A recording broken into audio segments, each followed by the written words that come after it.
Hello বন্ধুরা, চলো দেখে নেওয়া যাক আজকে নতুন একটা রেসিপি। মাছের ডিমের বড়া তো সবাই খেয়েছো, এইভাবে একবার মাছের ডিম বানিয়েই দেখো তো কেমন হয়। আজকে বানাবো মাছের ডিমের ঝুড়ো। প্রথমে আমি কড়াইটাকে বেশ ভালোভাবে গরম করে কিছুটা সর্ষের তেল দিয়ে খুব ভালোভাবে সর্ষের তেলটাকে গরম করে দিয়েছি। তার মধ্যে আমি আগে থেকে কেটে রাখা পেঁয়াজ দিয়ে দিয়েছি।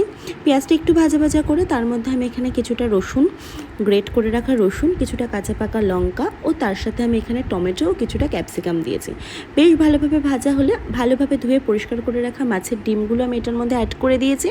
ডিমটা দিয়ে বেশ কিছুক্ষণ আমি ঢাকা দিয়ে ডিমটাকে অল্প একটু সেদ্ধ হওয়ার জন্য বসাবো।